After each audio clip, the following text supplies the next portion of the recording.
You've heard of. Hello and welcome to another episode of Bands You've Never Heard of. I'm JR. And I'm Gary. And we are here with another band. I can almost guarantee nobody's heard of this band, at least not in America. You can almost guarantee it. Yeah. You'll think you've heard of it when you hear the name. Many of you, but you haven't. You haven't heard of this band. We're just going to jump right into the story about how I found them, because it's not the way I normally find bands. I did not find this band by digging down deep in Spotify. Not at all. I got an email from NPR Music. Ooh. The email was entitled, "Why Isn't This Song a Hit?" I thought, that sounds like it could be about something similar to what our show is here, right? Songs that should be big that aren't. So yeah, that's exactly where we are. I mean, I find myself asking myself that question all the time for the bands we feature on this show, and I thought maybe I might find our next bindho from this NPR email. So I dove in, only to find that every band mentioned in the email already had millions of plays of all of their songs. Artists like Joy Olaidikun and Alison Ponthier, Saint Levant, Zane, Cecile McLaurin Salvant, and more. The only one that was even close was a 23-year-old Cherokee singer-songwriter named Ken Pomeroy. She had the fewest plays of any of the artists mentioned in the email, but she's still at over 1 million plays. Most of them were like 35 million plays, things like that, which I guess when you compare these bands to like Taylor Swift Right. and Benson Boone, who's a billion plays, yeah, that 35 million seems like a pittance, but it's a lot compared to the bands we feature on this show. Yeah, I was going to comment that if NPR found them, because I know that they're not looking that hard. No, they're not looking like you're looking. If they found them, then I would imagine that they're already known by more people than we can deal with. So. Yeah. The article mentioned a New York City band called Geese, like more than one goose, Geese. Now, I think they've played in Charlottesville. Maybe, because I'm pretty sure that they've played in Charlottesville. I did some searching around. At the Southern. I'm familiar with a band called Goose. And when I looked on Spotify, there's actually like 12 different bands called Goose. Not the best. They would get points knocked off for name, I'm sure. No, but as for Geese, well, there's 2 of them. Oh. And based on Spotify plays, the one that NPR was talking about is the Geese band from New York City with millions of plays of their songs. And so I went and found the other one. The other band named Geese. The other Geese. Yeah. And these are a UK-based threesome that play very, very different music than their New York City counterparts. And I've been really digging into Geese, the UK Geese, and I have fallen in love with their sound, their tunes, their funky, eclectic, subtle yet powerful acoustic, electric, and often bluesy music. That's how I would describe it anyway. Well, I don't want to take anything away from this band that we're getting ready to hear, but don't you really wish that we had the Canadian Geese on? I mean, now wouldn't that be awesome? Yes, there needs. And then we could call them the Canadian Geese the entire time. They could their Instagram handle could be at the Canadian Geese. Yeah. Yes. All right, back to the regular story. So once I found the UK Geese, I tried to find them on the internet, and this was actually kind of tough because of the other band Geese that has significantly more popularity at this time. And often websites would conflate the two, or worse. On the Wikipedia page for the New York City Geese, it says not to be confused with the American or the Belgian bands called Goose. But it doesn't say anything about not to be confused with this badass band from England. Like, what the heck? Geese. So I started searching for the name of UK Geese's songs, and then that led me to all the streaming services. They're on all of them, but not by equal measure. On Tidal, they don't have all of their songs. On Apple, they've got songs by both Geese bands kind of together. Spotify has it right with a full bio and everything. I went to Bandcamp and I found this band, their actual Bandcamp, and it's got tour dates. And I was like, oh my gosh, they're going to be on the East Coast of America pretty soon. Sweet. And then I realized those are the tour dates for the other band, Geese. Even Bandcamp is confused about them. Oy vey. So, how do we want to get into this? We could do this so many different ways. I could show you the band. I could read you their bio. We could dive right into a song. Well, let's. Usually, I get you drag it out, and I kind of like that because it gets my fire going.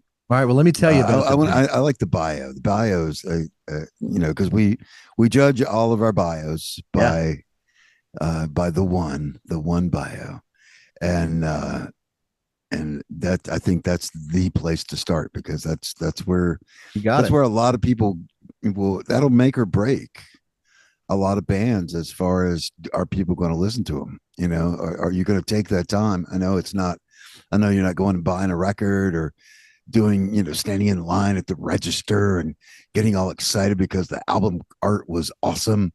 So what we're down now is the bio. Does this band sound interesting? Does it sound like something I would like? Here comes the bio. Formed around 2015 from the carcasses of various bands from around their native Lancashire, guitarist Matt Gerard, drummer Chris McKendrick, and bassist Lewis Hill call Geese an experiment in time-traveling genre fluidity. Their collective musical background covers everything from math rock to retro hip-hop via New Orleans jazz and big band R&B, and they're dipping toes in every aesthetic they can find along the way, trying to distill the ever-elusive, familiar yet new sounds hiding in between them. Their debut EP, Fierce Brosnan, in 2016, gleefully bounds over everything from jittery gypsy jazz through swooning 50s pop and bristlingly soulful 60s garage rock. Their 2020 full-length Something for the Weekend dabbles in quirky Delta blues, jazzy folk, spiky new wave, and Queen-esque ornate prog pop with seemingly willful disregard for their audience's ability to categorize them as one style or another. This deranged genre collage performance art concept album is pasted together with weird and intricate lyricism, infectious hooks, and the band's meticulous attention to groove. With lockdown canceling the long-delayed release of Something for the Weekend, the band took to recording a number of covers, parodies, lyric videos, and protest songs, as well as participating in live streams and other video projects. With live performances likely some time away yet, Geese continue to write, record, and film remotely and will most definitely be back. Wow.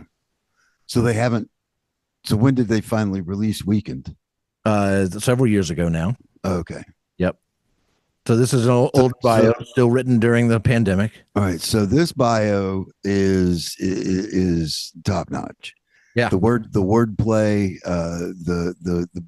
the good and bad puns, the alliteration, everything about it tells me that these guys are going to be really, really interesting. It's going to be and possibly mentally challenging. I mean, not in a bad way, but in a good way. Yeah. So that is. I think that's accurate. They've been mentally challenging me for a few weeks now. Yes. Yeah. Let's find out what they sound like because I'm interested. I'm very interested in seeing how old they are. I have been unsuccessful in finding any of these videos that they mentioned in their bio. I don't know what happened to them, but how to find them because none of my searches have worked. But That's where we're at. So we're going to be listening to these songs, and we're going to start with my favorite song. I'm going to go right in for the best. I'm not going to bury the lead here. And that song is also their most recent release. So if we look at all of their releases, here's the deal. Fierce Brosnan came out in 2016. It's 4-song EP. Something for the Weekend, 2020. And The Bone Cracker Acetates is a single released in 2024. And that's what I want to play for you now. This is The Bone Cracker Acetates by Geese.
That's the Bone Cracker Acetates by the band Geese, the ones from the UK. Gary, your thoughts, sir?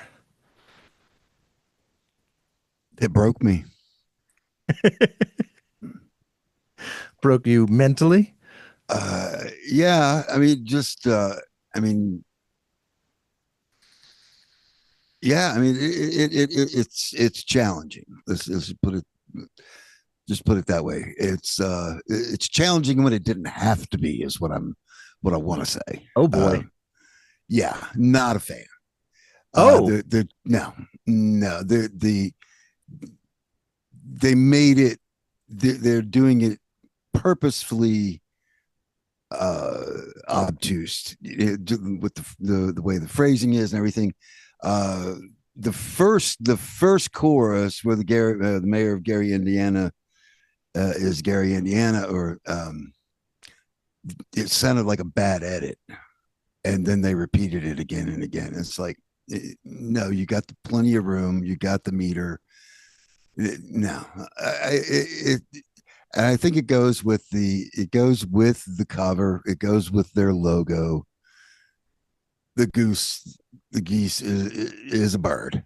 I mean, and they're just basically going fuck you. I like that part about it because the song says also fuck you. But it's not my cup of tea because it's just they're just trying to they're cramming way too many things into one and not paying any attention to which one goes where. It sounds almost like a mixtape. Oh my god! Where you just throw a bunch of shit in a blender. Except they didn't blend it, so it's a jigsaw puzzle song. Sorry, man, I went with that thinking it was going to be your favorite, but as usual, not your favorite. So let's see if we can find your favorite because I'm confident you're going to like some of their stuff. Not as usual. I mean, usually you nail it. What's usual is the last song I play you is the one you like the best. That has happened a bunch of times on this show. Yeah, it has. It has. I thought I was going to end with that, thinking that was going to be that, but nope. So we're gonna find out. I mean, what did you think about all the time signature switches and like in the middle of a line and all that? It just seemed to me it was just too much. I mean, it's just they're not Frank Zappa. I wasn't prepared for Frank Zappa. It was just too much. As far as I can tell, I don't know if this song has any kind of deeper meaning. It seems like a bunch of nonsense, but the kind of nonsense that I have been grooving to a lot. I love it when this song comes on from the very beginning all the way through. I love the mayor of Gary, Indiana's Gary. I love that's such a great line, and to me, they ruin it by not phrasing it properly. By not fully enunciating the word mayor.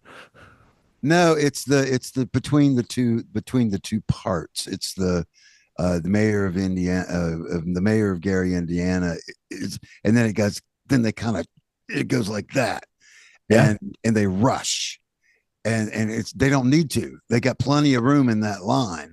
They got plenty of room in the meter to pronounce it, to say it out, to schedule it.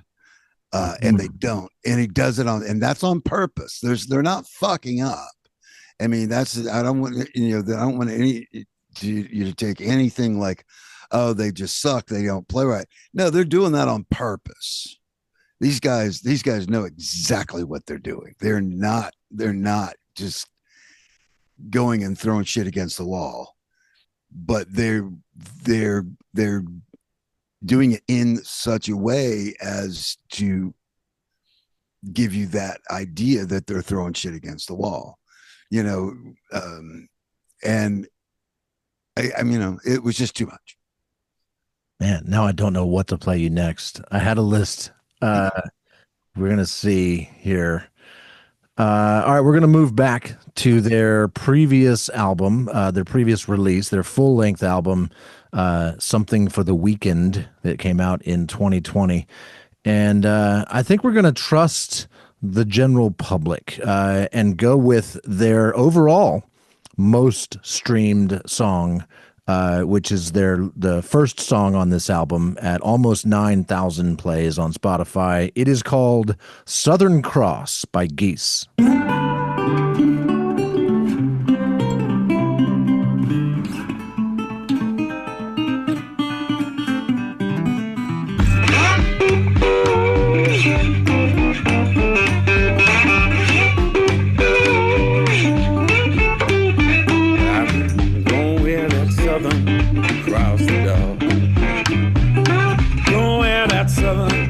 Cross that door. I might get there one day, but maybe I might now.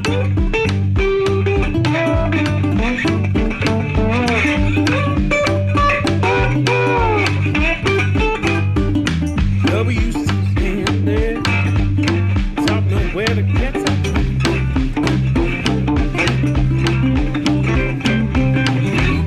Frank Stokes and John Lee Hooker. They told me just the same.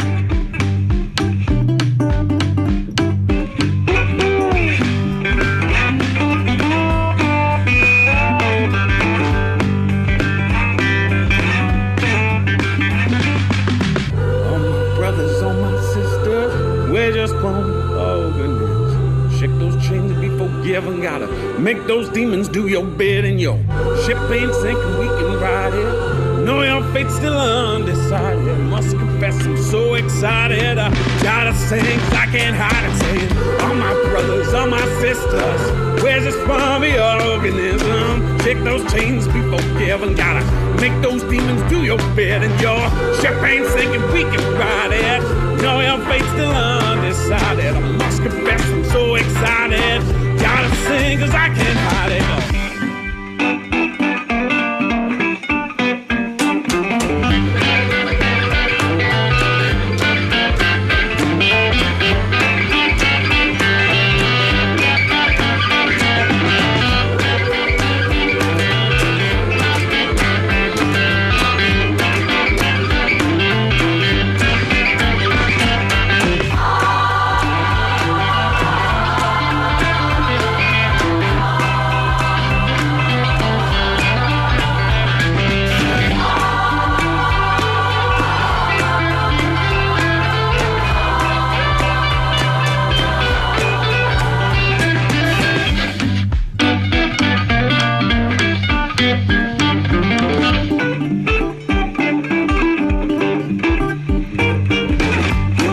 Just your sense of self that fails you.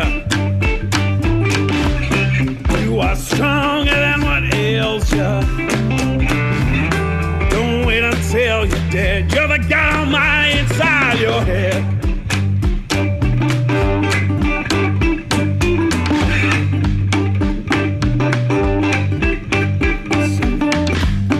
I can hear you calling. You don't make a sound.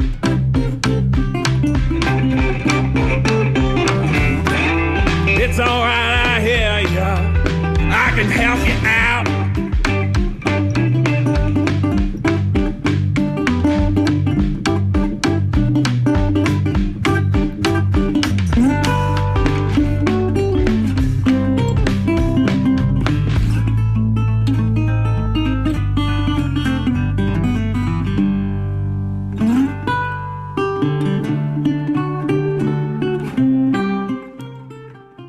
All right, this is Southern Cross by Geese.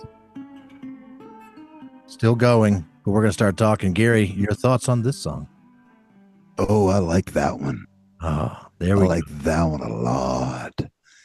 And I like many, many, many, many things about it.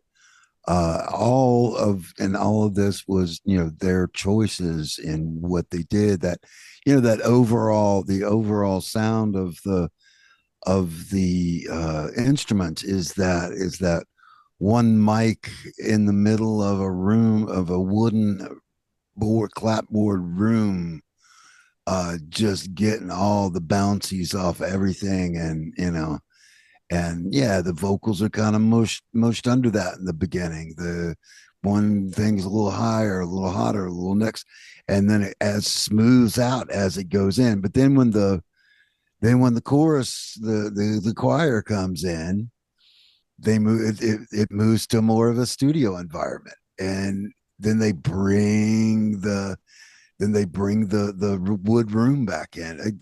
That was now that was properly mixing genres and styles and recording techniques and everything without making it completely schizoid. I love that. That would, and they should very easily get that synced to God knows how many TV shows right now. That, I mean, Landman would, I mean, they would buy that shit in a heartbeat. That would have been great for Ozark. Would have been superb for Justified. You know, any of those types Justified. I could see it. Any of those types of shows that are set in the boonies of something. One of those beautiful, like, last 5 minutes of the show montages showing you action without giving any dialogue, and you see, oh shit, that's what happened, oh my god, you know, that kind of stuff at the end of an episode. Absolutely, that would be such a beautiful song for that. That would be good call. That'd be so perfect for that, man. Or even as if they were doing, you know, because of the way they recorded it and everything, they could actually have a little section where some dudes are playing on the porch or something, you know. Yeah. You got the choir of angels rising. Yeah, up. And then the choir comes out of the, a horror movie. Yeah, the choir comes out of the cornfield and attacks the musicians. But yeah, I mean that one I loved. I mean, that was beautiful. In a very dirty, messy way, you know. But the way they did it, I thought really, really worked. Awesome. Well, we're going to stick with this album. I'm going to play you part of another song, just enough to get you to the part that I like the best. And we'll see if it's just my taste is different than your taste, or if there's things about this band that bother you. I don't know. The next song we're going to hear is the second most streamed song on this album. Oh, cool! Because that my eyes kept going to that one. It's hard not to see it until, of course, I hit the Hunt for Red Oktoberfest. Yeah. Right.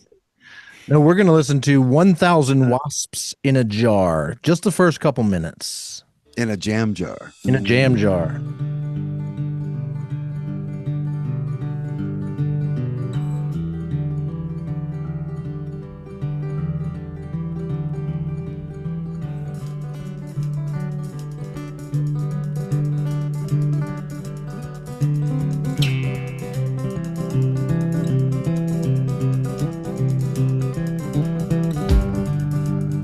Shyly she inquired why he never looked her in the eyes while talking. Frankly, he reported in retort, love, it's a precaution of sorts. I get distracted and refracted when I'm drawn into those gorgeous balls, and I lose my train of thought. I like these attacks are back to back. In fact, it's intractable. We both know I'll snatch defeat from the jaws of victory. Predictably, how I'm standing still's a mystery. When standing still perpetually don't seem like a victory to me. And at times we all wonder, when our hearts are torn asunder, how you're meant to keep on wandering when it feels as if your knees could buckle out from under you. Lest we say Sodom, Gomorrah, open the box from Pandora. I brought you out of the jam jar on your doorstep. 1,000 wasps within, so you might feel that bitter sting that I felt for you. Cause I adore you. You can't deny the grumblings of this uprise. Goes to rumbling down inside you like you put bones on with dry smiling, but just best to double check that it's on tight.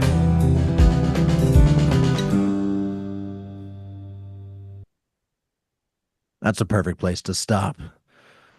I love that chorus. Yeah. I can, and the rapper definitely is writing the lyrics because that was in rap cadence big time. Yeah, that was Matthew Gerard. He's the lyricist and guitarist for Geese. Yeah, that was beautiful wordsmithing. Awesome. All right, good. We're on the same page now. Good. But can I ask for one? I mean, have you listened to all of it? I have listened to every song. Yes. Would I like Saints Alive because I'm being drawn to Saints Alive. Let's give it it's only a minute 46. Yeah.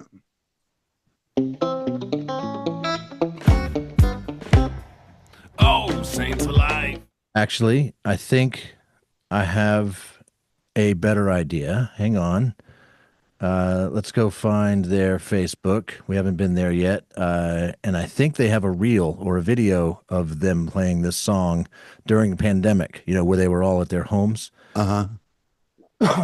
I think it's that song. If it's not, I'll come back to it for you. But this is a picture of the band off of their Facebook page for those of you watching the YouTube here.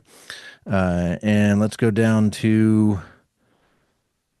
I love their logo.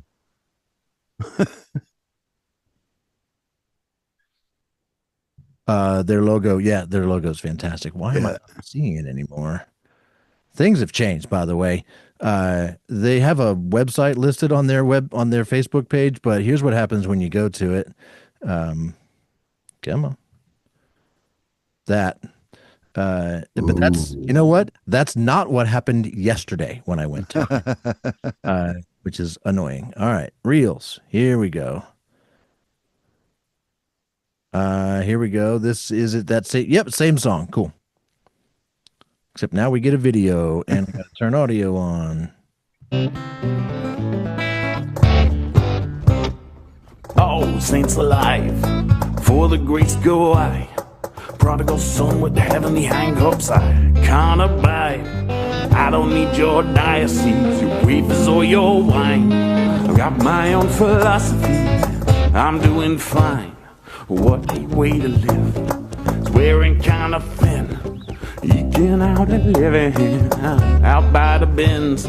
They only sleep in modest cars, one man's trash, etc. Invest in ephemera and you'll come up shy.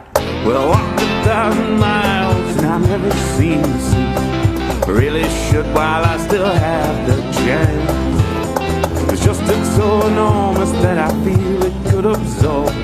Sweep me out and wash me up in France. Hey, friend of mine, it's been a while. In fact, I'm sure we haven't met, but pay no mind. We'll sit a spell and share your burdens. A problem halved in such assertions. You're still you, this much is certain that you'll be fine. Can't do anything right except for this. Anything else is just a suit that's made of bricks. I can be perfect once I figure out what that is, but until such time I'll take my licks. Oh, Saints Alive, before the grace go I. Prodigal son with the heavenly hang-ups, I can't abide. Well, I don't need your diocese, your wafers or your wine. Got my own philosophy, I'm doing fine.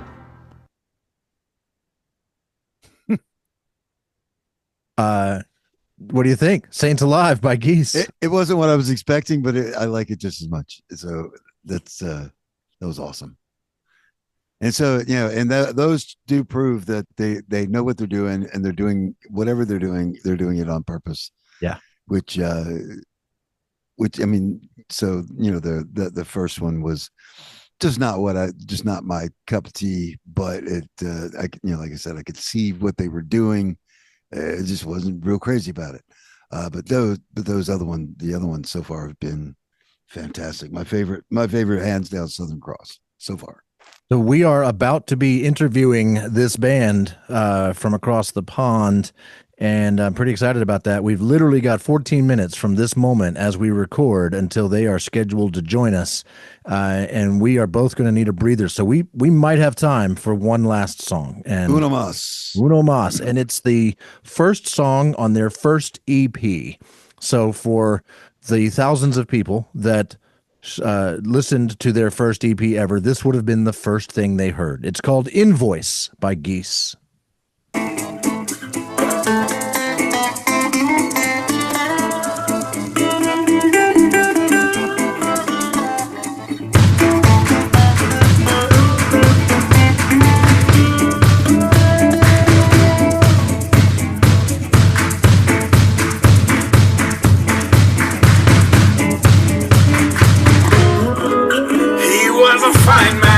Sang with Starline Man, soaked as Poseidon, sheets to the wind. He met his maker in his Studebaker. There he laid in the bed that he's made, all his chickens came home to roost.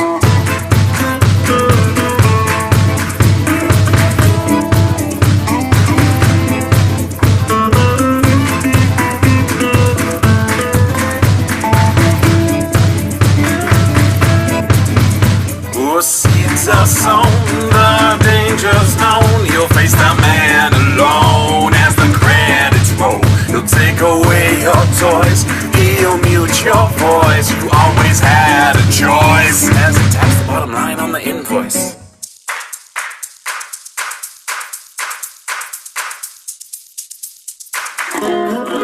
Young Milo Vidal, look back in the eye, yeah, homicidal, beating his chest. Young Mildred Singer, they found just a finger. Now he groomed in the interview room. Well, fine, will get me 10, you won't find the rest.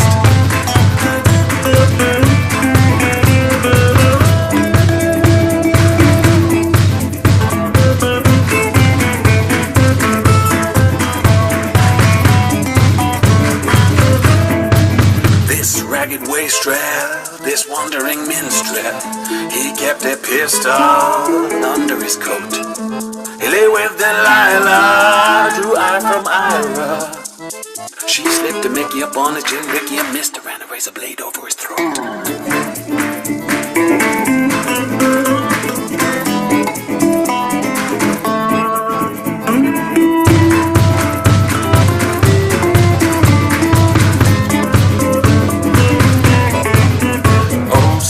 Are sown, the danger's known. You'll face the man alone as the credits roll. He'll take away your toys, he'll mute your voice. You always had a choice as he types the bottom line on the invoice. What do you think, Gary? I like it. Fun, still right? It's still not beating Southern Cross, but that one comes hard into second place, I think. Yeah, that was fun. All right, so that's what we think of Geese, the UK Geese, not the New York City Geese, or the Canadian Geese, or the Canadian which just fly Geese. In a V, or any band named Goose, not them either. In fact, Ryan Gosling. When I emailed Geese, they emailed back saying, "Yeah, we'd love to be on your show. You are aware that we're the Geese from the UK, not from New York, right?" And I'm like, "Yes, that's why I want you on the show." So there you go. We will be back with the band Geese in just a minute. Thanks for listening to Bands You've Never Heard Of. See you in a bit. Bands you've heard of. Welcome, gentlemen. Thank you so much for joining us on our little podcast. And when I emailed you guys about it, were you at all offended that we describe you as a band you've never heard of? No, not at all. That's kind of our brand, if I'm honest. Yeah, that's it. Yeah. The world's. Uh-oh. We lost audio. Oh, no. And then now it's back. Now it's back. Now it's back. Okay. You know what? I think it might be a noise reduction thing. I'm going to move you a little closer. Yep. Oh, look at There we go. Okay. Well, like an early 90s skate video there. A little fisheye lens. Yeah. There we go. Beastie Boys is what you guys look Yeah. like. We'll take that. Absolutely, yeah. We lost audio in the middle of Chris saying something. Okay. Oh, I can't remember. It was nothing important. I wouldn't. Yeah. Right. Okay. Yeah. Yeah. No, we joking actually, but that is kind of our brand. We do try and be nondescript. You know, we play a lot of different genres. we deliberately picked a name that didn't really mean a great deal or give us a clue what kind of band we were. So yeah, being kind of amorphous is central to what we do, really. Did you pick the name Geese before this band in New York City called themselves Geese? Yes, yeah. That is I think the reason we have a legal arrangement with them, that they contacted us and said, you know, we are also called Geese, can we not sue each other? Which was very nice of them to do. That was nice. That was very nice. Yeah. I was going to ask how all that worked out. I'm glad that it's copacetic, but it has to be a little annoying. Yeah, I mean, well, it's a little, especially annoying for me. I will explain why in a moment. But yeah, no, they were really nice about it. At the end of the day, we kind of came to the agreement that we clearly both have great taste in band names, and that's how we arrived at the same agreement. Good taste in waterfowl. Yeah, exactly. Yeah, very good taste in waterbirds, and you know, neither of us was trying to rip each other off, and also. The point of having a unique band name is so people can find you online. But if you just type Geese into Google, then you just get actual geese. So they were always going to need to add something else to the search term in order to do it. So they would need to write, you know, Geese Brooklyn or Geese the name of one of their songs or one of our songs in order to find us anyway. So kind of nobody's really losing anything by us both having the same name. So it's a lot easier to find stuff about you if I search for the bone cracker acetates. That might be a Google whack. You know, that might be one of those things that you only get one search result. Is that how you guys came across us then? So that's a story I would love to tell you guys. I get an email every week from NPR. NPR Music specifically, and the title of the email was why isn't this song a hit? And I was like, oh, sounds kind of like what we do on this show. So I read through the email, and every band in the email has millions of plays on Spotify. Maybe not anywhere close to Taylor Swift levels, but millions of plays nonetheless. So they're too big for our little show. But then I plugged Geese into Spotify, and there's two Geese.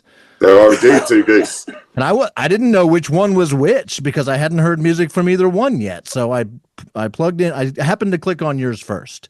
And I was like, and then I went and clicked on the other one. I'm like, no, the NPR email was referencing the other one. The other one, yeah.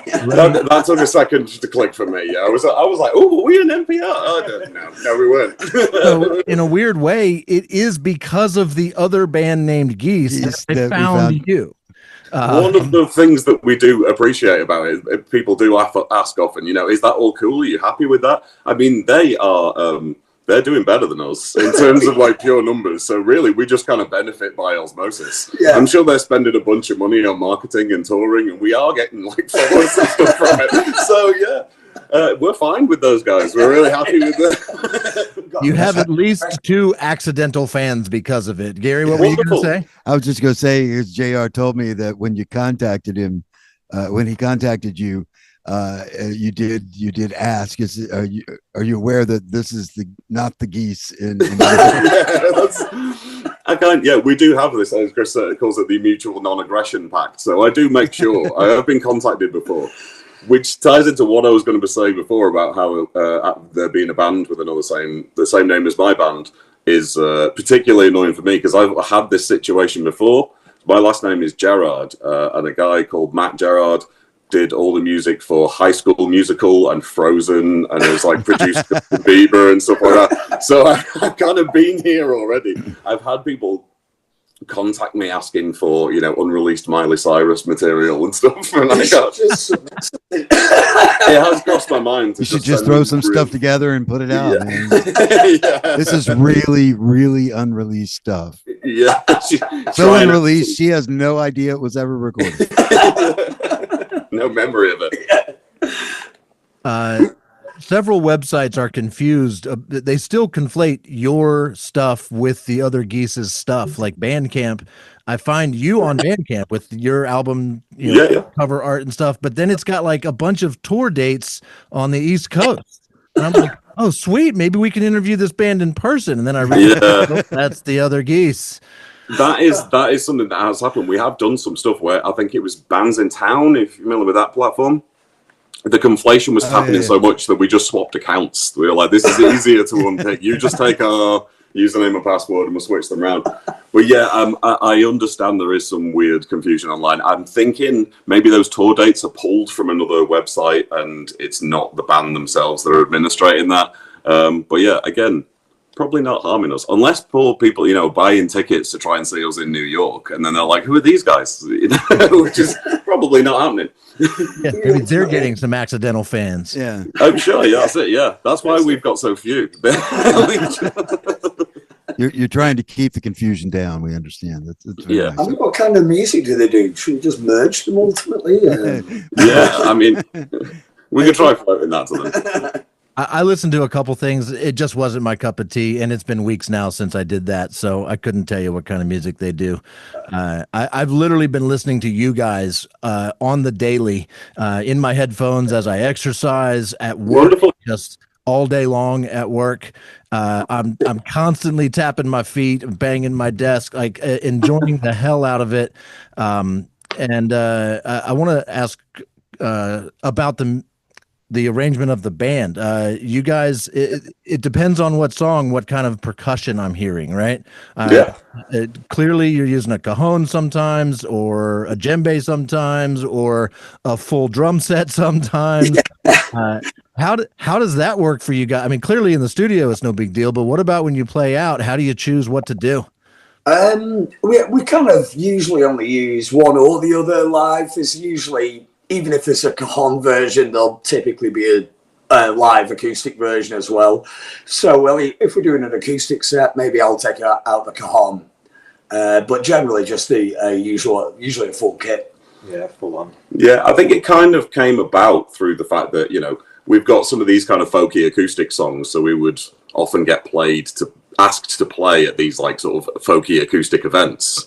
So we would do stripped back acoustic versions of the songs, and then when we came to record them, it was which version do we put on the record? And it's like, well, there's no reason we can't put both on there and have something that's a bit more lush. Yeah, that's what I was going to say. You both. Yeah, because there's only three of us, and we are mostly a live band. It's a real limitation for, you know, how many different sounds we can have happening at once. So there was a conscious choice when we started making a record to think, oh, let's do things that we cannot physically do live. That's the way to make this fun, this process fun, because the songs already exist and we already play them in front of people in that form.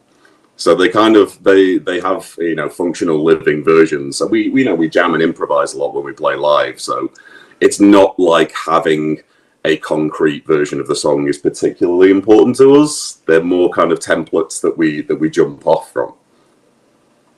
Yeah, well, regarding the recording there, most of the songs sound like, I mean, you've been able to achieve that in one, you know, boxy wooden room, you know, just playing like, you know, with one microphone, maybe two mics in the middle of the room. Is that how you record it, or are you just fucking studio wizards? That's the post-production wizard. Somewhere in between. Yeah, that's it. I mean, some of we have several dozen pounds worth of recording equipment. Yeah, it's very much a kind. Managed to make it work, don't we? Yeah, I'm trying to think what the American equivalent of Heath Robinson is. It's also a name as well. Rube Goldberg. We have kind of a Rube Goldberg recording setup, which is, as Chris says, dozens of pounds of equipment at our disposal. So yeah, we kind of have it set up. But you're right in saying that some of it is supposed to sound like really rough and ready kind of recording. So a lot of the sort of Delta bluesy stuff is based off like a kind of literary project that I was doing. I was writing stories as musicians, and I was messing around with that whole kind of Robert Johnson mythology thing. And I got really into reading about the guy who recorded all of these blues artists, whose name escapes me now. But yeah, he had a portable tape recorder and would go around and meet them in hotel rooms and record them. And they would do a bunch of really weird things like corner loading, a technique to cut down on too many high frequencies where you'll face away from the microphone but in the corner of a room, so it projects more of the bass back at the microphone. So we did a bunch of stuff like that just because it was a fun experimental project, and we were trying to kind of ape specific records. Because Geese as a project is kind of about, rather than us being a recognizable band, as us just putting on different genre suits. So when we started to play with recording, we kind of did the same sort of thing and messed about with a bunch of techniques. We did mic drums in some really strange ways at times. Sometimes, incorrectly would be the way of putting it. Yeah, but there's definitely stuff that would have matched like a Phil Spector type drum recording setup, like say a 2 mics placed weirdly on the drum kit, but then dozens of multi-tracks of backing vocals and guitars and stuff like that. So there's a real mishmash of trying to. They're often a live take, aren't they? That they're based on, and then sometimes that'll, when Matt might add extra layers or embellishments, or we might replace a part. But time constraints is often a thing, isn't it? So despite having a sort of somewhat functional studio setup, it's still hard to find time on top of practicing and work and things like that. So it's quite a labour of love, isn't it? Really, especially for Matt who does all the mixing and such. Yeah. And does Lewis do more than just lay down the bass? No, exactly. As bass players do. I'm just slightly in the background, really still. You contribute full songs now. So it's something that's unreleased at the moment is we've got a song that Lewis wrote the music for, and I wrote lyrics on top of that. But that's nice. Unreleased. Yeah. I was going to say, to add on to what Chris was saying there, that we are really great at the first 80% of a project, and then really kind of slow down in that last 20% of like varnish and polish stages. But it's so we'll have to switch. Well, that is the worst part of the project. So it is. You've done all the fun creative stuff at that point, and now you're like looking at frequency bands and things like that, or you're kind of going like, this song's in A minor, so I should boost all these frequencies and cut all these frequencies. There's a lot of like maths and spreadsheets and stuff involved in that. So it's the least fun phase of the project. Yeah. Well, not that it matters anything, but you guys have nailed that, grasping that 20s live blues sound. Thank you very much. Absolutely. It's we've heard a few different takes on it, and they've also been very good, but it sounds authentic for you guys. I mean, it really does. And Gary hasn't even heard Clarksdale Moan yet. Oh, he's been listening to you for a month. I've been listening to you for 45 minutes. So fantastic. So Clarksdale Moan's got a fun story. It was lost media for a while. There's a copyright record. It was originally a Sunhouse song, and there's a copyright record for the lyrics, but nobody could find an existing copy of the recording. So there's just a lyric sheet with no music. So I wrote the music to go underneath it. So it's kind of half a cover. It's a lyrical cover, and then that's cool. The music underneath is all original. And Clarksdale Moan, that's the one with the fun sort of non sequitur in the middle. Yeah. That again, like I say, it's based on a short story about this guy who is obsessed with the idea of the itinerant blues man traveling around and performing for people and sleeping on couches and stuff like that. But he also has like lucid dream type experiences, and he can talk to other people that are doing the same thing. So that like punch through the veil in the middle of the song where it all goes a bit weird is him kind of like communicating with the other side of it. And then is that the song where it sounds like you're singing backwards? Yep. Yeah. And are you singing backwards, or are you actually saying those things in that? No, it is a flipped recording. It's a backwards recording. Sometimes that's just fun. People say it's overused to make something sound creepy and weird, but it works. I was trying to find your website. I thought I found it. In fact, I did find it yesterday on Facebook. There's a link to like Adventure Science something or other. And yesterday that loaded your website for me with your logo and a couple blurbs here and there. Today it says access denied. I know. They found us. On that website, though, it mentions that you guys would do live shows dressed as the band you're covering or impersonating, doing whatever. Yeah. I would love to know more about that. So that's part of the thing from the same story. So like I say, I wrote this little short story that involves 3 musicians. There's this itinerant bluesman guy, and then there's a one-hit wonder, like sort of glam rock cusp of punk rock star who now drives a bus locally around here and just kind of writes a blog about all of his crazy debauched experiences in the 70s. But his name's Ralphie Bedlam, or his stage name was Ralphie Bedlam. So we mocked up some albums and things like that. I can't remember if the artwork is on the site, but yeah, we do have a bunch of like backstage photos of us in costume as these kind of washed up sort of 70s like has-beens. Yeah. And yeah, we did posters. Eras as well, weren't they? There was, yeah. They were kind of romantic era. Yeah, they were more sort of like psychedelic in the 60s, and then they all got kind of proto-punk kind of Ramones sort of era in the 70s, and then it did go a bit new romantic in the 80s. But yeah, so that I'll see if I can find where that's posted online, because like I say, this guy has memoirs, a blog of his memoirs online, which I think a lot of those bits of artwork are on there. Yeah, it was all part of like a much kind of bigger project. It's almost like that album has lore behind it, but like, most of it hasn't made the light of day. Some of it might be. Yeah, there's a SoundCloud account which is like an Austrian psychologist talking to the blues musician Arthur, and there's like interviews with him and stuff that I recorded with the voice actor, and the song recordings are from that. So that's why they're that kind of grainy, sort of shaky feel, because they're supposed to be recorded on like a little reel-to-reel tape recorder as if it's an interview. I love it when we find a band that's truly doing something no other band is doing. There might be a reason for that. It's not super practical. I mean, yeah, we don't go through several outfit changes when we're playing either. part of the purpose of this show is to hopefully raise awareness for bands that, I don't know, may or may not want it. You guys sound like you're totally cool with this flying under the radar thing. Do you guys have aspirations to be a bigger name? Like, would you like it if everybody in America knew that there's 2 Geese and what the difference is?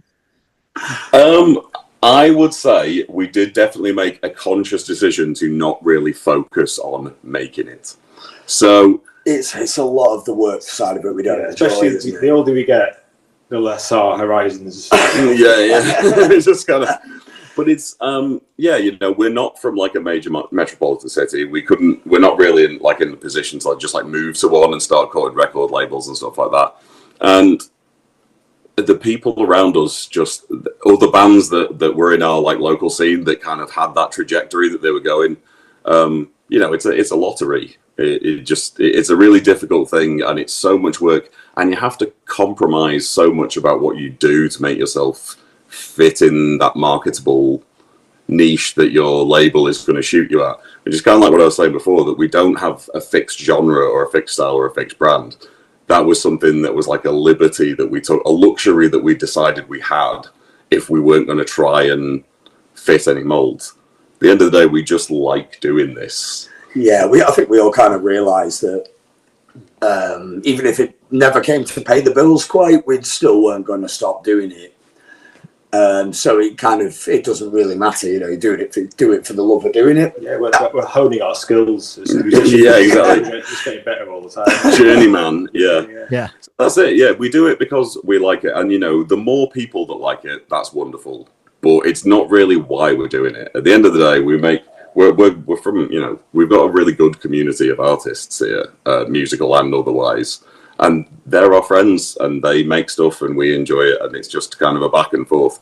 We never expect it to be anything bigger than that. Putting stuff on Spotify and messing around with SEO and things like that and goofing around, it's not the part. Marketing in general and promotion is not something any of us enjoy in any way. And if you want to like practically make a go of this as like a career or a business, I'm doing a lot of air quotes. You have to do so much of that, and that's not really the bit we like about this. Especially these days where it's just content all the time. Post something every day. You know, you ain't got time for that. Yeah, it's not the bit of it that we like doing, and we thought, you know, if we're not going to shoot for that, then we're not obligated to do any of that stuff, which is why we end up with no discernible genre, because we just do what we like doing. We like lots of different styles of music. If we were pitching this to a record label, they would be saying, "You're all over the place. Who do we sell this to?" So yeah, it's a luxury that we've allowed ourselves because we're not trying to be commercial. But the good thing about Spotify and Bandcamp and all those kind of things is you look at those metrics and like we've got fans in Indonesia. Like the traditional method, if we were sending out demo recordings to local radio stations, that would be a 1 in a million thing that would probably never happen unless we won that lottery. But the fact that, you know, I wrote a song in the spare bedroom of my house and a guy in Indonesia likes it. That's great. That's pretty cool. There's no denying that, man. Yeah. So that's it. So it's So let's pivot from the part that's not all that fun and talk about the part that is. How often are you guys playing out? What kind of venues are you playing? Tell me about your, you know, what's your performance schedule kind of like these days? Choppy. Like of the performance bit, our favorite thing is writing and recording.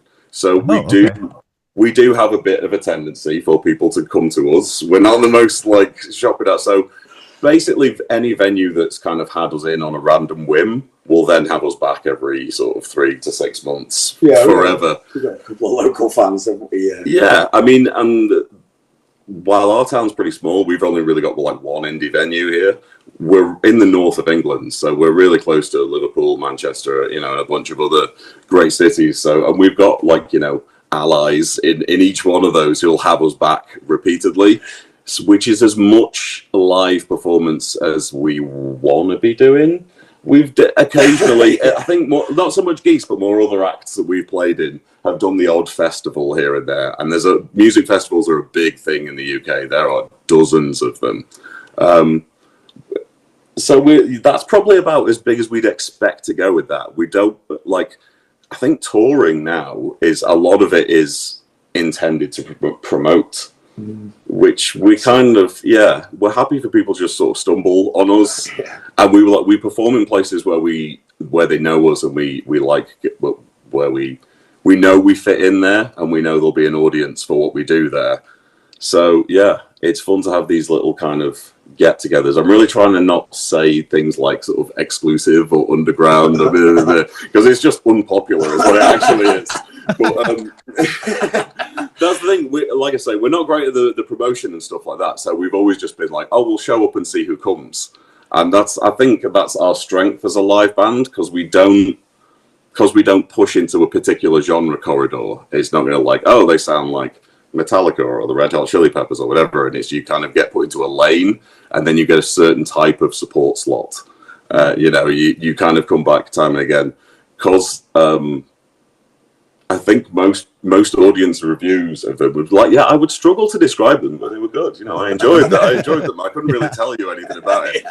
That's kind of what we're like, which means we don't really fit in anywhere, but we kind of fit in everywhere. So yeah, that's it. So we get enough that just comes our way from that we're not pushing too hard, and then we get to go and go into our little crumbling recording place and just make new songs and just tinker around with them. And then when we get asked, we'll chuck a couple of new ones in, and it's just it's fun. It's about fun for us, I think.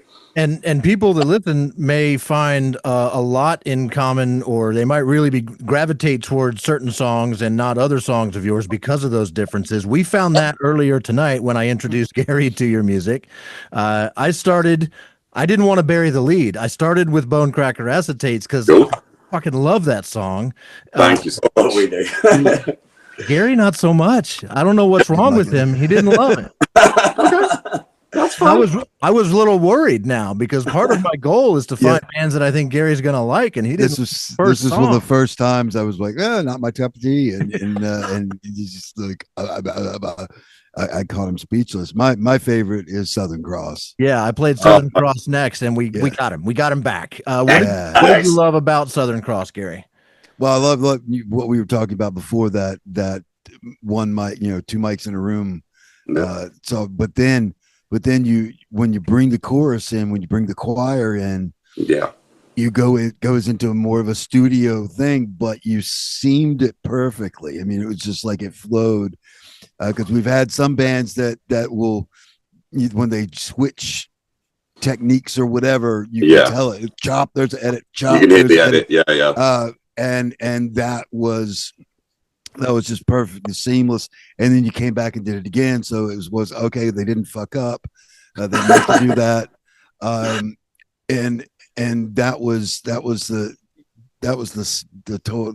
hands on the floor for me. It was like, that was just beautifully done from a production standpoint, but also really liked the song. What I didn't like about the other song was you had that you're in the chorus, you had the line about Gary, Indiana is the mayor of Gary, Indiana. Yeah. And the first take or the first chorus, it sounds like a bad edit when between the two sections of the line. Okay. And then you keep doing it again and again. So I'm like, man, you got all this room to speak that out, but you rushed the last part, and it upset me to the point that I started looking very critically at the thing. I'm the songwriter too, so right. Yeah. I spend years sometimes my lyrics, and I want them all out. I want, if there's an accent or a stress point, that's where I want it. Okay. And I just it once again, it's like, it's not bad. It just hit me like, God damn it, that's an important line. He needs to not stumble it, and it's like, so is it my delivery or where it lands in the sort of compositional sense? Because when you say, because I do it every time, so it's like it's a decision.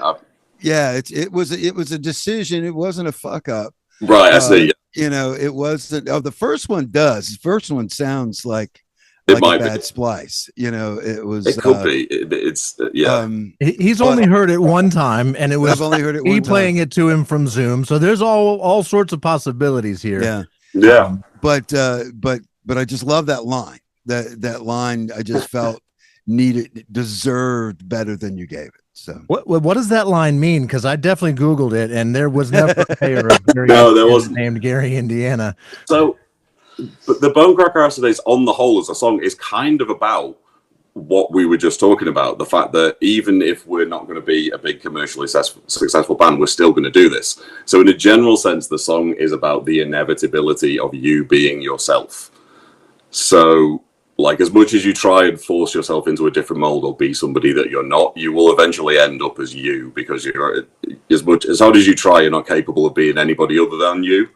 So, it's like, if you were born and your name was Gary, Indiana, you would probably at some point consider running it for mayor. Politics is calling. I've got no choice here. This is my actual name. I've got to do this.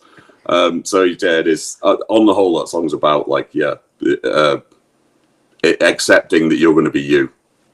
I think my favorite line from that song, it's only fair we're only here because you're over there for all the other folks at the shindig. And that sort of resonates with what you just described, which is sort of the meaning of the song. And I did not figure out the meaning of the song until you revealed it to me. I just know I like it. That's my style. If it makes me happy, I like it. I don't care what it's about. We try and hit both boxes, At the end of the day, something's got to be immediate to catch people. But I do go a bit mad with lyrics. They do hope that I often make a rod for my own back with pronunciation. Like, I often am putting a lot of syllables into a line to try and make a complex point. Oh yeah, but you do it so well. That's kind of what pissed me off about that one line. It was like, this thing is great. I'm trying to figure like, do you know what? It's been a while since I've listened to that song. I think it was like last April. Did it come out? Yeah, early 24. Yeah.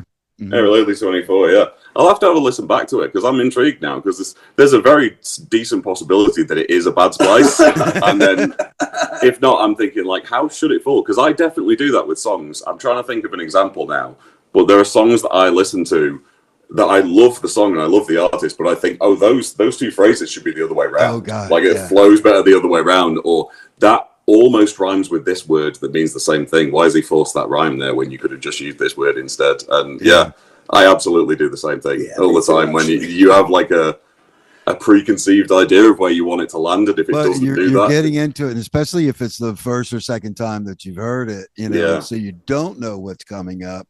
You kind of, as a songwriter, especially for you as a lyricist, you kind of hear, you kind of project what the logical next line should be, and when it's completely different, you're like, that was wrong. No, I know exactly where you're coming from. I do it all the time.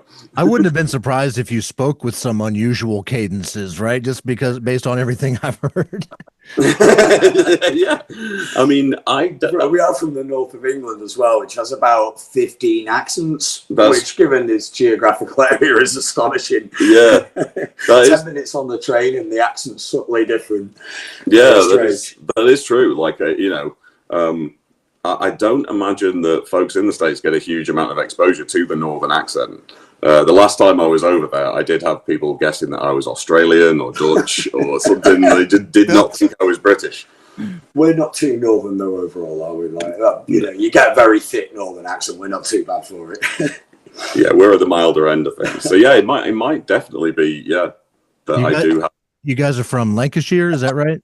That is right. Yes, Lancastrians. Are there still a bunch of potholes? Oh yeah, there are indeed. Yeah, Blackburn, Lancashire is what, 20 minutes away down the road. Yeah, so yeah, and there are definitely potholes. Yeah, for sure. Not much else, in fact. Yeah, it is the same Lancashire referenced in A Day in the Life, right? It is. Yeah, in the Day in Life. Yeah. Well, I mean, Blackburn as well. Yeah. Blackburn, Lancashire. Like Merseyside's only just over the border. That's it. Yeah, not too far. Liverpool's like an hour away, so yeah, they were local guys, Yeah. So did you guys just finish like a band rehearsal, right? You told me that this is typically the night you guys get together and play. It is, but we thought we'd skip it and meet up and do this because Chris is not very well. Yes. You might be able to hear his sort of deep, croaky baritone. Is not his normal speaking voice. He is full of a cold. So, you were not feeling hours of drumming in a damp, cold room. Quite tonight, no. One thing that the north of England has is a lot of disused factories. So most of the rehearsal spaces are in those, and these are massive Victorian buildings. So yeah. We'll frequently rehearse with winter coats on and stuff. Well, I play drums. Yeah, drummers are shirtless in all weather, Lewis is wearing gloves on the bass. Matt's going blowing into his hands, and I'm like, I don't see what the problem is. Take my shirt off and everything. I'm a very warm drummer, though. So am I, but I have more insulation than you do. So I'm not, you must work a lot harder at it than I do. Oh, no, I don't. I think I just make it look harder. I watch other drummers and I'm like, he's not covered in sweat. We're playing similar music. I don't know. What's your secret, mate? Did you mention earlier that you guys have a new, like an unreleased song, like a song that's coming soon? We have, I kind of... started to segue into this, but we have so much unreleased stuff. When I started saying that we're great at the first 80% and terrible at the last 20, we've got at least a dozen songs that are almost ready to go. So yeah, we'd be happy to give you a sneak peek of those. In fact, I was just going to say, I was going to make you an offer. I can promise that if you give us like a premiere, a song that is previously unreleased, we can also promise that it will have almost no impact on popularity. Like it won't put you to the top of the charts or anything like that. Although we just spiked down in Australia, so there might be some a revived interest in Australia. Excellent. Yeah, no, that's very on brand for us. Yeah, we're doing that. We'll send some stuff. I'll get some stuff over to you. Oh, that would be fantastic, man. So we'll pepper that into the show. With depends on what you send me. I'll put that in post, and Lovely. that would be freaking awesome. Yeah. Yeah, no, happy to do that. That'd be great. Well, like, yeah, this is passable live takes of things as well. Yeah, that's it. We did some live recordings during the pandemic. Most of, in fact, all of our stuff that's on record is one take. So there's we'll do overdubs and the occasional punch-ins on like guitar solos and vocals and things like that. But mistakes, but it's generally something that we have played live and then kind of augmented afterwards. So when the pandemic was happening and a lot of our music venue friends were really struggling, they were doing live streams and things like that in empty venues. So we did a bunch of those and recorded them all. Very surreal. Very strange experience. I found one of them and played it for Gary. It was one of your reels. And what was the song? It was Saints Alive. Saints Alive. Yes. Saints Alive, yeah. I did struggle to find like the website that I could view for a day mentioned like there's videos and stuff, and you've mentioned it several times. I've been unsuccessful in like finding that stuff. Do you guys have a YouTube channel that I have somehow missed? Yeah, there is a YouTube channel. It might be the Adventure Science YouTube channel rather than the Geese one. Yeah, we should sort that out. Yeah, because we do kind of like, you know, on my YouTube, aren't they, somewhere, I think. Yeah, we do kind of audio video production sometimes. So Adventure Science is our production company. Because it's a production company that already exists, we use it to release music through, which is why the websites are tied together. Why our band page is a page on our production company site. I will go and have a look at that website thing because I am not a web designer and I've had nothing but problems with that site, but I'll figure it out. But yeah, there's a YouTube channel with us doing an acoustic set in my basement on my birthday one year. The basement sessions, yeah. And then there's the live stream from Bootleg Social and the one from the Ferret here in Preston. I have the dates of those and stuff. I'll dig those out and send them over because they're definitely both on YouTube. But it's send me links, and I'll obviously now that I know a little bit more about how to find it, I'll go find it. But please send me stuff, and we'll make sure to put that in the show notes. So if anybody out there is curious, wants to see more, they can have quick access to that stuff and won't have to ask you personally. Lovely. Yeah, that's it. Yeah, the kind of like, I mean, the concierge service on music, where you just, exactly. You talk to the band directly, and they go, "Yeah, here you go." But we've only had one band that had people, so really, yeah, we deal with a lot, almost exclusively like yourselves, DIY, do it yourself, units. You guys describe yourselves as that on that website, so and it's clear, and and I love the fact that you are totally content with the fact of where you're at with this, and that is an enviable place to be. I bet there's a lot of musicians that wish they were happy where they are doing what they're doing without always feeling like they want more. There is a danger of my sort of career is doing video and animation work, and I did really enjoy it. I did. There's a big risk, I think, sometimes, be careful making something you love into your full-time job, because now, unfortunately, I can barely face doing it outside of that, even though I've become a lot better at it. I can now barely muster any for the band because I'm done with it after 50 hours. And it's a shame, it's almost killed something I love, and I'm trying to keep sort of rekindle my love for that. So I'm very wary of doing that with music as well. Yeah, it's nice to not, like you say, not put the pressure on ourselves to need commercial validation of what we're doing. We kind of accepted quite early on that, like, I don't really fancy our chances in that particular, environment. But I don't want to stop playing music in bands. So, like you say, there is something very enviable about not worrying about that stuff and just being able to play music with our friends, for our friends, and make art and just tinker about with gear and just do stuff we enjoy doing without it needing to become a product. Well, I for one am super excited that there's more Geese that I have yet to hear and see. I can't wait to experience that. So Looking forward to you sending it to me. I have one final question. Sure. What's the best kind of hummus, Matt? Oh, okay. Oh, yeah. No, I actually have. I have Oh, the question in it. controversy now. No. Homemade. Ooh. I brand hop all the time, and a can of chickpeas, a clove of garlic, some lemon juice, olive oil, salt, and a little bit of good quality tahini is infinitely better than anything you can buy in the store. Blend it up, beautiful stuff. You're gonna have to bring us into practice now. Or release a line of signature hummus as Mitch. Finally realised some commercial Geese success. hummus. Yeah. Geese hummus. Be Geese careful. hummus. You'll get just well known enough for your hummus that some podcast called Hummus You've Never Heard of is going to come calling. Are you sure you got the right hummus, right? Yeah, exactly. You're not after the New York hummus, right? 'Cause we're different. In a related question, in a related question, do you use pita chips or are you more of a Triscuit? Yeah, what do you dip in the hummus? Yeah. what do you dip in the hummus? Anything really. I mean, on bread, I make bread. I like making bread at home, so I will probably put it on something that I made. But anything carb based, you know, any kind of chip at all you want to use. We don't have Triscuits here. I only recently learned what those are. Ah.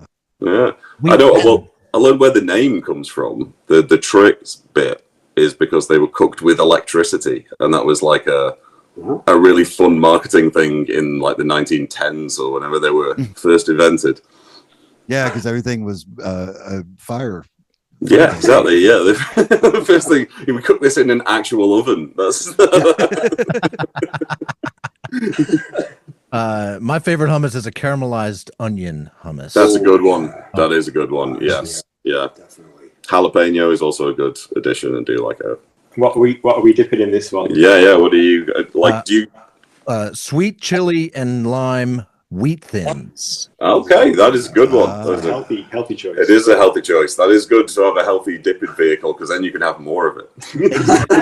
Oh yes. I have yet to make my own hummus, but now that you've said how easy it is, I might be very much motivated to try that. Yeah, I've made hummus before, and it's easy. It's really easy. 4 or 5 ingredients in a blender, and you're good to go. And it is dynamite as well. It's so much better than the store-bought stuff. Damn And I'm a pita chip guy. I love pita. I love just nice kind of pisses me off now that my ex-wife was onto something because she used to make hummus all the time, and I just thought it was weird. Oh, you were missing out. Well, she made Jesus hummus, so that's right. Different. Jesus hummus. There's a reason she's my ex-wife. Oh, wow. Okay, yeah. Wow. This show is not about that. No, it's not a podcast. I talked plenty about that. It's a separate podcast. It's called 3 Things with JR, and I've stopped making that show. I said all I had to say. So speaking of all we had to say, what questions did we not ask you that you were expecting us to ask you, or that we should have asked you? I don't know about what you should have asked us. I really enjoyed answering songwriting questions and like arrangement questions and stuff like that. That was really cool. I didn't know what to expect. I have no idea what to expect. I had no idea because you think bands you've never heard of. You're like, okay, what's going to be the focus of that? I thought, like, is it going to be like, why haven't we heard of you? Because, you know, sometimes like a lot of independent music podcasts, they have this kind of indignant thing of like, we're crusaders for, you know, the underdog and all that kind of stuff. So I thought, is it maybe going to be based around the fact that like you're hard done to and you know, you're like, you're victims of a cruel industry? And I'm like, I'm not sure if I really see it like that. But yeah, I didn't really have a preconceived notion. I'm trying to think of what else were we expected to be asked, because we get questions about the name quite a lot. And that kind of ties into the same thing again. Chris and I used to be in a super intense math rock band. So stressful. Yeah, it was. There were spreadsheets of like how we would remember to play songs because it's just like lists of crazy time signatures, and it was number counts that you have to remember to change each time. It was just memorizing massive sequences of playing numbers. live was just stressful. You couldn't even have one beer. You couldn't have one beer because it was at the edge of your ability constantly. But but it was very serious, wasn't it? And there was no real jokes in that band. There was no humor in that band, or at least in the material. But yeah, we struggled to come up with a name, and we had a huge list of names that we couldn't possibly use because they were too silly, but we kept them on a list because they made us laugh. And Geese was one of the ones on there, and it made us all laugh. And we were like, you can't call a band Geese, that's ridiculous. And then 10 years later, when we'd kind of given up on being cool, we were like, we can get away with Geese now. Now we're in our 30s, and we're not chasing some kind of aesthetic ideal that's cool right now. We can use this silly name. Yeah, so that's it. That's where that comes from. I think, questions that we would expect to be asked. I'm not really sure. Gary, you have any final questions? Not really. I just kind of wanted to explain it. I mean, the main thing is a lot of times these are done by either journalists or just armchair guys. We are personally, and we've been playing together for 17 years. Right. And I'm a professional musician. It's what I do. I do that and some web graphics and stuff like that. And he works in the music industry on the consumer side of things. We want to be able to talk to you on a musician level because he's going to ask lots of drum questions, or make drum comments. I'm going to ask about songwriting, guitar questions, sorry, we have no bass player in the specific stuff. So the bass questions, tend to get a little bit less. But we have been, a couple of people are like, yeah, you've asked questions that nobody ever asked before because it's like you care about the music, and that's all we care about really is music. But when we first started, this was a segment on our political broadcast or our critical podcast. When we stopped doing politics, we started doing we were doing just a general, hey, listen to Gary rant for 20 minutes and then we'll do something else. And we started doing this, and we did. We that was our initial thing, was because we weren't talking to the bands. We would go, okay, why aren't these people huge? And we'd go through and we'd look at their socials, we'd look at their logos, we'd look at their website, bio. And the bio. The bio is critical, and we would say it, and we would score them. We don't do that anymore because we just want to get to talking to y'all. I mean, and that's the key. Oh, by the way, your logo kicks ass. It's one of my 100% kicks ass. I mean, I was extremely happy when I saw that. One of the speaking of the the logo thing, you get a 12 out of 10. So thank you very much. It's one of our favorite. It was certainly one of my favorite things about being in a band called Geese is that logo. When the stuff came up with the other band, one of the things we said was like, we're not going to change our name because we can't give that logo up. It's too good. It's too good of a logo. That's one of my favorite things about it. I do love it. Our merch is the best. Have some fun with that. You guys have it would be cool media to get for sale? Do we have what? Sorry. You guys have physical media for sale, like when you do you sell vinyl, CDs, stuff like that? Yeah, we sell CDs. We haven't done a vinyl yet. We're thinking about doing one for the next bunch of releases, but it'd just be a bit more of an involved process with the mastering. I think because we are, we're a DIY thing, so often what we bring our kind of rough and ready stuff to a vinyl cutter, they'll be like, "Get out of here! We're not doing that." But yeah, we have CDs. You can buy them through Bandcamp, and we just ship them like manually. That'll literally be. I have a box of them in my house, and we'll walk to the post office with it and send it to you. Like that's our distribution model. Love it. Yeah, we'll probably review all the socials and promo side of things a bit when we've created another product, I guess, a full thing. We try and sort of limit that just because we all hate doing it. But I didn't realise we didn't even have a YouTube. Not a band YouTube. Yeah, no, I didn't think about that. Yeah, no, me neither. We should definitely put that on. But yeah, it is the workload in doing promotional. Like I have a spreadsheet somewhere, because everything's got to be in different formats for every site, and sometimes multiple formats within one site. Reels are a different shape to posts and all this stuff. So. Yeah. You've got artwork, but then you just have to like reshape it into a dozen different formats before you can post it all, and then there's all the cross-platform stuff, and it's just such a huge undertaking. And we think, well, we're a band. We like to try and focus on playing music, so we do as little as possible with that. But it does show when people try and find us. For sure. You need to get some people. Yeah, some people would be great. Yeah. That's it. Yeah, some people would be lovely. Chris, Matt, Lewis, thank you guys so much. This has been every bit as much fun as we had hoped it would be. Excellent. Truly a pleasure meeting you guys, introducing Gary to your music. I'm beyond excited to hear new stuff and to find out more of what you're doing next. So looking forward to you sending that to me. We'll drop it into the show. And Geese, everybody, thank you guys for being here. Thanks. One last thing, like we always say, this show is about raising the tide to lift all boats. So if you could let your fans know that you're going to be on this show, sure, yeah, because he'll be sending you out all the stuff for it. Let your fans know, put it on whatever socials you have that week, and just let people know, share it with your friends and family and stuff, and hopefully they will like how we treated you guys, and maybe check out some other bands. We've got a ton of everything out there, but we're both communists, so we're, it's we are all in about helping everybody. This isn't about us. It's about everybody, man. Excellent. And glad to hear it.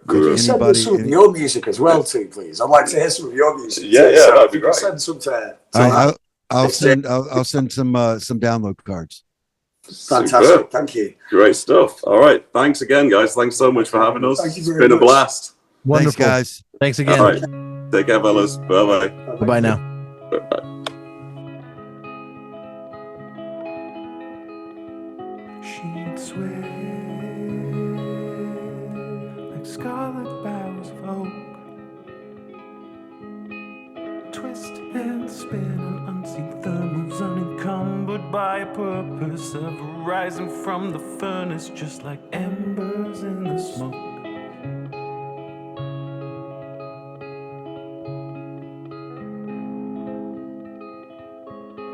Silently she lay in a drawer with her parts around her neatly, ever waiting on red letters so that she might be assembled into the weaponry she knows she's bound to be. And so he rode that gilded cage over, and then he worked off what he owed. He wrote it in a tone that he only ever opened when alone. She got no papers, cereal's been scraped up. She's so dangerous, like the paper bought and paid for. When in Rome, she give you contusions. That's a fancy word for bruising. No illusion about what she came to do. She got no papers, cereal's been scraped off. She's so dangerous, like the paper bought and paid for. When in Rome, she give you contusions. That's a fancy word for bruising. No illusion about what she came to do. She knows just what she's doing, and she's doing it to you.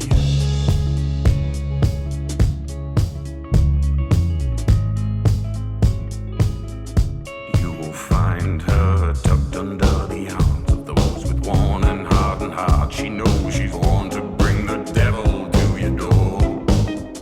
So they'll climb that spiral staircase, someone's fate inside their briefcase. She waits inside to do what she is for.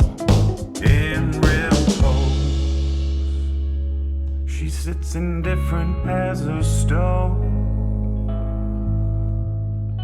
where she laughs off consequences like the punchline from a poorly worded joke. Just goes to show that golden thrones, they eat away the soul. No, never mind the plight of mine, the types who toil in silence. Let the violence find them far beyond your side. She got no papers, cereal's been scraped out. She's so dangerous, like the paper bought and paid for. When it wrongs, she give you contusions. That's a fancy word for bruising. No illusion about what she came to do. She got no papers, cereal's been scraped out. She's so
So there you go. That's one of those unreleased tracks that they sent us. And as I'm speaking these words into this microphone, I have yet to hear the song you just heard. I can't wait to hear it. I'm so glad they sent us some stuff that we could include in this show that is otherwise unreleased. Well, this episode of Bands You've Never Heard Of is a production of Ranch Hand Records, ranchhandrecords.com. Bindho, or Band You Never Heard Of, is hosted by Gary Hawthorne, that's him, and J.R. Stoffel, that's me. Bindho is written by J.R. and reacted to by me, Gary. All songs played in this show were used with the permission of the band. I expressly asked them. They expressly sent me a separate document that I can turn into Spotify and YouTube when they ask. These songs were not used without getting proper licensing. Yes, and we can't stress that enough. They let us do this. They actually wanted us to do this. Now, if you want to check them out a little bit better, you have some website information for us. Yeah, it's not as easy as you think it should be. It's not geese.com or anything like that. I found their link to their website on their Facebook page. It's adventurescience.uk. And sometimes it works and sometimes it doesn't. So, good luck. Hopefully they've got that fixed. Maybe we beat them into submission on that so that they get their website consistently working. Maybe they have geese.com by the time this is out. Who knows? If they do, links to all of that will be in the show notes. They do have a Bandcamp, and that will be on their page on binopod.com and in the coming weeks. Yeah. Also, all of the songs that are on Spotify by Geese, the UK Geese, that we just interviewed, they will be included on the complete playlist. Bands You've Never Heard Of, the complete playlist is a Spotify playlist you can follow, subscribe to, whatever it is you do there. There's a link to it in the show notes. Check it out. It's every song by every band ever featured on this show. And if you were just listening to us and not enjoying us in full 3D beauty, come check us out at youtube.com/@BindhoPod, and you'll see my new lighting setup, which is pretty phenomenal. Yeah, doesn't he look good? I need to get more lights, apparently. That's what I need. And we'd love it if you wanted to send us an email. If you have questions, band suggestions, anything related to anything on this show, you can send us an email, bynhopod, BYNHOPOD, @gmail.com. And if you know a band, send them too, or tell them about it and have them reach out to us. All that and plus merch at www.bynhopod, that's BYNHOPOD.com. Hey, look forward to seeing you.